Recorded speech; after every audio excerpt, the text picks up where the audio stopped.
लेकिन एक दिन मन बिगड़ गया। सभी गुण हैं, अजामिल सभी गुण में विद्वान हैं, लेकिन एक दिन अपने नित्य कर्म से निवृत्त होकर के लौट रहे थे। जब अपने कार्य से वो लौट रहे थे तो उन्होंने किसी वैश्या को देखा, एक गणिका को देखा किसी पुरुष से संबंध करते हुए। जब उन्होंने उस गणिका को देखा तो उनका मन बिगड़ गया। उस गणिका के पास जाकर के कहते हैं कि देवी, मेरे पास बहुत धन है, तुम मेरे घर चलो, मैं तुम्हें बहुत धन दूंगा। अब गणिका को तो धन चाहिए, तो गणिका जाने के लिए तैयार हो गई। बोले मेरे यहाँ अनंत संपत्ति है। अजामिल के साथ घर आ गए। जब वो अजामिल के साथ घर आई तो घर में अजामिल की पत्नी थी और बच्चा था। गणिका ने आके पूछा ये कौन है? बोले मेरी पत्नी है। बोले आप इसे निकालना पड़ेगा। अजामिल ने अपने सुंदर सी सुशीला सी पत्नी को त्याग दिया। गणिका के सौंदर्य में मोहित था, अपनी पत्नी को त्याग दिया। गणिका बोली मैं अकेली रहना चाहती हूँ, मैं यहाँ पर अकेली रहूंगी। लेकिन देखो ये शरीर का सौंदर्य क्या, भगवान चमड़ा नहीं देखते आए, इस चमड़े को नहीं देखता, परमात्मा तो अंदर का भाव देखते आया। क्योंकि व्यक्ति का व्यक्तित्व जो है चमड़े से दिखाई नहीं देता, उसके आचरण से, उसकी पूजा से दिखाई देता है। इसलिए कभी भी इस चमड़े का अभिमान नहीं करना चाहिए। अपनी पत्नी को त्याग दिया। अजामिल गणिका के साथ रहने लगा। अब गणिका को धन चाहिए, तो एक दिन अजामिल पूजन करने के लिए बैठा।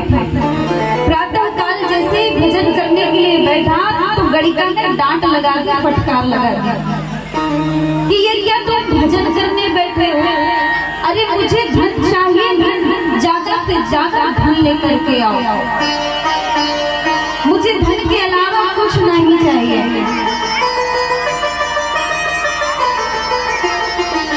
अब जैसे ही अजामिल ने इस बात को सुना तो वो जो ब्रह्मचारी था, वो ब्राह्मण,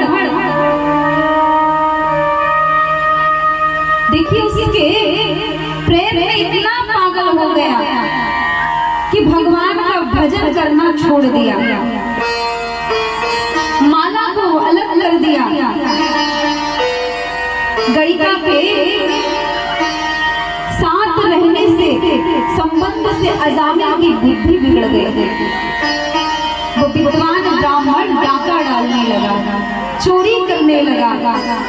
धीरे धीरे चोरी करते करते डाकू अजामिल के नाम से जानने लगे लोग। माथे पर काली पट्टी बांधने लगा, तलवार लेकर के निकलता तो सभी अपने अपने द्वार बंद कर लेते थे, अपनी दुकानें बंद कर लेते थे। उसका लोगों को बहुत भय था, बहुत ज्यादा भयभीत होते थे। उस गणिका के माध्यम से अजामिल के यहाँ 9 पुत्र हुए। अब अजामिल को सुधारना जरूरी है, क्योंकि इतना बड़ा विद्वान था, तपस्वी था, तेजस्वी था और बुद्धि बिगड़ गई। अब सुधारे कौन, कैसे सुधरे? तो कुछ संत कीर्तन करते हुए राघवेंद्र सरकार का जा रहे थे। अयोध्या से वृंदावन की ओर जब वो जा रहे थे तो रास्ते में अजामिल का गांव पड़ा। जब अजामिल का गांव पड़ा तो संतों की टोली थी, 20-25 लोग थे। 20 बच्चे संत महात्मा थे। अजामिल का गांव पड़ा, रास्ते में एक राहगीर मिला, उसी गांव का एक व्यक्ति मिला। तो संतों ने कहा भैया हमें किसी भक्त का घर बता दीजिए, हम रात्रि विश्राम करना चाहते हैं, भोजन प्रसादी पाना चाहते हैं। वो जो व्यक्ति था उसने संतों पर हास्य कर दिया, मजाक उड़ा दिया, बोला बड़े संत बने हैं आप, ऐसे भगत के घर भेजेंगे कि जीवन भर याद रखेंगे।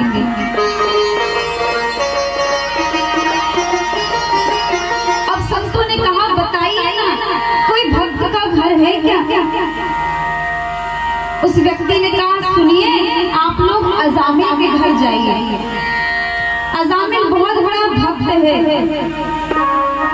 आपकी बहुत खबर लेगा, बहुत सेवा करेगा, भोजन भी देगा, दक्षिणा भी देगा। अब संत लोग भाषा समझ नहीं पाए, संत सीधे चले गए। अब अजामिल उस समय तो था नहीं घर पर, गड़िका अकेली थी। संत द्वार पर आकर खड़े हो गए, आवाज लगाने लगे, अरे भक्त अजामिल द्वार खोलो, हमें रात्रि विश्राम करना है, भोजन प्रसादी पानी है। अब यहाँ पर गड़िका ने सुन लिया, गड़िका द्वार खोलकर खड़ी हो गई। क्या बात है, क्या हो गया, क्या चाहते हैं आप? संतों ने कहा देखो क्या यही भक्त अजामिल का घर है? हम चाहते यहाँ भोजन प्रसादी पाए, रात्रि विश्राम करें, क्या भोजन की व्यवस्था हो जाएगी? गड़िका ने कहा सुनिए महात्मा, मैं आपको यहाँ रुकने के लिए भी नहीं कह सकती, ना ही मैं आपको भोजन के लिए कह सकती। मेरे पति कोई भक्त नहीं है, जब मैं छोटी थी ना तो मेरी माँ ने कहा था कोई संत महात्मा अगर तुम्हारे द्वार पर आए तो झूठ मत कहना, इसलिए मैं आपसे झूठ नहीं कहना चाहती, सत्य बताती हूँ, मेरे पति कोई भगवान के भक्त नहीं है। अरे वो तो चोर हैं, डाकू हैं, मांस मदिरा का सेवन करते हैं, वो भक्त नहीं है। तो ठीक है पुत्री भी हम चलते हैं। गड़िका ने कहा सुनिए अगर मैं अपने हाथों से बनाकर नहीं दे सकती तो क्या हुआ, सूखी सामग्री तो दे सकती हूँ, दाल चावल आटा तो दे सकती हूँ, आप स्वयं भोजन बनाकर के प्रसादी बनाकर के पा लीजिए। संतों ने कहा ठीक है। अब सूखी सामग्री गड़िका ने दे दी। सामने वृक्ष के नीचे सभी संत जन बैठ गए, सभी महात्मा बैठ गए, बढ़िया भोजन बनाया, दाल बाटी चूरमा बनाए, लड्डू गोपाल को भोग लगाया। और लड्डू गोपाल को भोग लगाने के बाद जो सबसे बड़े संत थे, महात्मा थे, उन महात्मा ने जैसे ही एक निवाला, एक ग्रास मुख पर डाला तो आंसू आ गए। संतों ने पूछा क्या हुआ, ये अश्रु कैसे बह रहे हैं? महंत जी ने अपने शिष्यों से कहा कि इसको सुधारो कैसे? अरे हमने अजामिल के यहाँ का अन्न खाया है और इसको सुधारना है, लेकिन कैसे यही समझ में नहीं आता। यदि मैं इससे कहूँ कि रोज संध्या वंदन करो, गायत्री मंत्र का जाप करो, पाठ करो, तो ये करने वाला नहीं। धार्मिक कार्य करने को कहेंगे तो ये करने वाला नहीं। फिर इसको सुधारे कैसे? बस इसीलिए दुखी हूँ। अब रात में बैठ करके संत यही विचार कर रहे थे। जब ये विचार कर रहे थे तो अजामिल जो है डाका डालकर लूट मार करके प्रातः 4 बजे घर लौटता था, लेकिन उस दिन अर्धरात्रि में गया और जैसे ही वापस आया तो उसने अपने घर के द्वार पर सामने संतों की मंडली को देखा तो क्रोध में आ जाता है। वृक्ष के नीचे जैसे ही मंडली देखा आग बबूला हो गया। अरे कौन हो आप और कहां से आए हो? बोले बेटा हम संत हैं, श्री धाम वृंदावन जा रहे हैं। बोले किसने तुम्हें यहाँ रहने की अनुमति दी? चले जाओ अभी। गड़िका बाहर आई, बोले हमने अनुमति दी है। अच्छा देवी आपने अगर कहा है तो सब अच्छा है। अब अजामिल अपनी पत्नी से बहुत डरता था क्योंकि गड़िका बहुत तेज थी, बहुत डरता था। तो बोले तुमने अगर कहा है तो ठीक है, 2-4 दिन और रख लो। अब रात्रि में संतों ने अजामिल से कहा देखो अजामिल, हमने तुम्हारे यहाँ का भोजन किया है और जब भोजन करते हैं तो ब्राह्मणों को संतों को कुछ ना कुछ दक्षिणा दी जाती है, कुछ भी दिया जाता है, तो हमें दक्षिणा नहीं दोगे?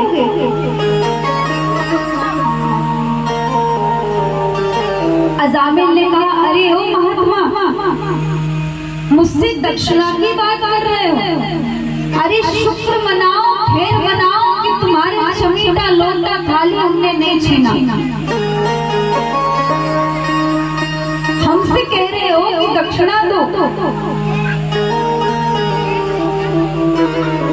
अब जब इस बात को संतों ने सुना तो संतों ने कहा देखो हम तुमसे कोई सोना चांदी रुपया पैसे की मांग नहीं कर रहे, वो दक्षिणा हमें नहीं चाहिए। महात्माओं को अजामिल की बात बुरी नहीं लगी। बेटा हम तुमसे रुपया पैसा दक्षिणा में नहीं मांग रहे, हमारी दक्षिणा तो एक ही है। बोले क्या है बताइए? बोले देखो अब की बार जो तुम्हारे यहाँ पुत्र जन्म ले उसका नाम तुम नारायण रख देना। बोले बस इतनी सी बात? हाँ अब जो पुत्र जन्म लेगा उसका नाम नारायण रख देना। बोले ठीक है, ये कौन सी बड़ी बात है, रख देंगे। तो प्राचीन समय में जो बड़े बुजुर्ग होते थे पहले के समय में अपने औलादों के नाम, अपनी संतान के नाम भगवान से मिलते जुलते रखा करते थे। क्यों रखा करते थे? पहले के लोग रखा करते थे ना, रामचंद्र कृष्णचंद्र सब रखते थे भगवान के नाम। लेकिन आजकल वो समय नहीं है ना, आजकल के माता पिता ऐसे नाम रखते हैं कि कुछ नया लगे, क्योंकि आजकल के बच्चों को भी पुराने नाम अच्छे नहीं लगते। आजकल के बच्चों के नाम अगर रामदास रख दो, रामचंद्र कृष्णचंद्र रख दो तो भड़कने लगेगा, क्या पिताजी आपने हमारा क्या नाम रखा है? तो आजकल के माता पिता अपने बच्चों का नाम रखते हैं टिंकू, रिंकू, चिंकू, पिंकू, यही नाम रखते हैं। तो आप बताओ अंत समय में चिंकू पिंकू आप उतार देंगे? क्योंकि अंत समय में हम यही प्रयास करते हैं ना, जीवन भर प्रयास करते हैं कि आखिरी समय में भगवान का नाम हमारे मुंह पर आ जाए। लेकिन हमें अंत समय में क्या याद आता है? अरे बेटा बेटा क्या कर रहा होगा, मेरी बहू क्या कर रही होगी, मेरा दामाद क्या कर रहा होगा, मेरी बेटी क्या कर रही होगी, ऐसे ही सोचते हैं ना। अंत समय में भगवान का नाम याद नहीं आता, याद आती है तिजोरी। अरे बहू सुन, वहाँ पर जेवर रखा है, देख लेना, नहीं तो दूसरे ले जा लेंगे। और सुनो, माता पिता अगर कोई मरने वाला रहता है तो सब डेरा डाल करके बैठ जाते हैं। अरे अभी भी बता दो सोना कहाँ रखी हो, कहीं गड़ा करके तो नहीं रखी हो, कहीं पैसा वैसा छुपा के तो नहीं रखी। तो देखो कोई किसी का नहीं होता है, राम का नाम ही अपना होता है, वही साथ में रहता है, वही हमें भवसागर से पार करता है। अब ये नाम लेने से तो हमारा कल्याण हो नहीं जाएगा, क्या बताओ, ये वाले नाम लेने से मुक्ति मिलेगी। अब जब अजामिल के यहाँ जब पुत्र जन्म लेता है 10 लेते हैं। आपने देखा है पहले हमारे द्वार पर लिखा रहता था शुभ लाभ, फिर सीताराम, फिर आगे समय बढ़ा तो स्वागतम लिखने लगे। स्वागतम का जब जमाना गया तो वेलकम लिखने लगे। अब धीरे धीरे जब समय बढ़ा तो क्या लिखने लगे? दरवाजे पर कुत्ते से सावधान। अब सड़क से गुजरने वाला, गलियों से गुजरने वाला व्यक्ति जब दरवाजे पर देखे तो पहले के लोग जब जाते थे घर को देखते हुए तो पढ़ लेते थे कि लिखा है शुभ लाभ, स्वागतम या सीताराम। अब जब कोई सज्जन जाता है दरवाजे से तो लिखा रहता कुत्ते से सावधान। अब बताओ कि उस घर में क्या कुत्ते ही कुत्ते रहते हैं? उस घर से बचकर रहो, क्योंकि आजकल वो जमाना गया। और तो और हमने देखा पहले गाय को घर के अंदर रखते थे कि नहीं रखते थे। अब आजकल गाय बाहर बंधने लगी और कुत्ते घर के अंदर बंधने लगे। कुत्तों को पलंग में सुलाएंगे मेरा बेबी, मेरा सोना। उसको ऐसे घर के बच्चे को मारेंगे और कुत्ते को प्यार से फुसकारेंगे, लाड़ करते हैं।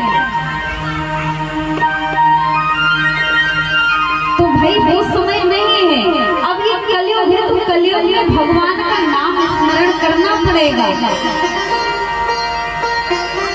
कुछ सत्कर्म तो करना पड़ेगा ना, क्योंकि भगवान के नाम में बहुत महिमा होती है। नाम की बहुत बड़ी महिमा है। अब यहाँ पर 10वें पुत्र का नाम नारायण रख दिया गया। धीरे धीरे समय हुआ, जब अजामिल का अंत समय आया तो कोई याद नहीं आ रहा था। यम के दूत जब आए,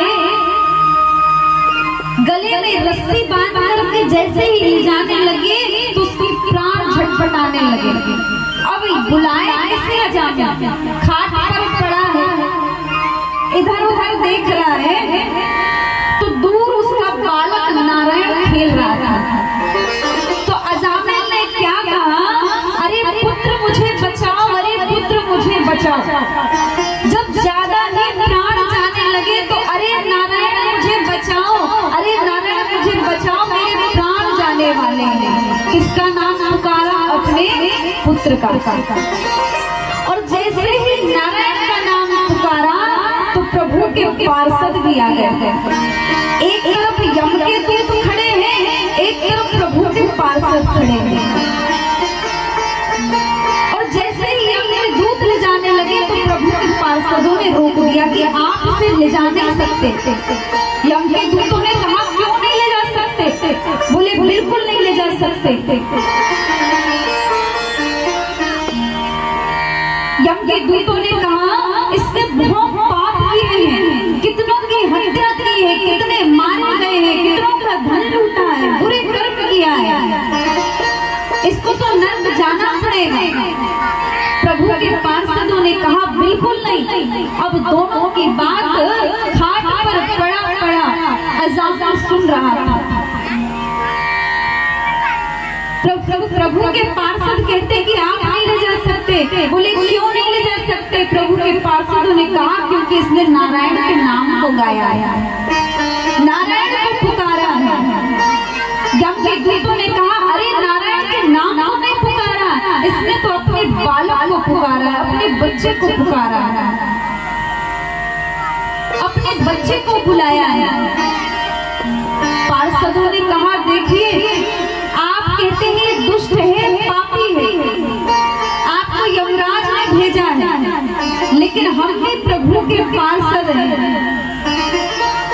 और आप इसे नहीं ले जा सकते। ये चाहे अपने नाते रिश्तेदारों का नाम ले, चाहे पुत्र का नाम ले, लेकिन लिया तो नारायण का नाम है ना।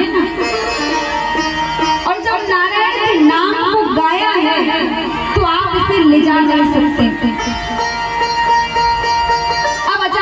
ये बात सुन रहा था तो उसके जीवन में परिवर्तन आने लगा कि मैं मैंने इतने पाप किए और केवल अपने पुत्र का नाम गाया है नारायण, तो मैं नरक जाने से बच गया, तो क्यों ना मैं भगवान का भजन करूं। और जब भजन करूंगा तो मुझ पर प्रभु की कितनी बड़ी कृपा नहीं होगी, मेरा कल्याण नहीं हो जाएगा, मेरा मोक्ष हो जाएगा। ऐसा वैराग्य आता है मन में, ऐसा वैराग्य हुआ कि सर्वस्व छोड़ करके भगवान का भजन करने के लिए बन चले गए।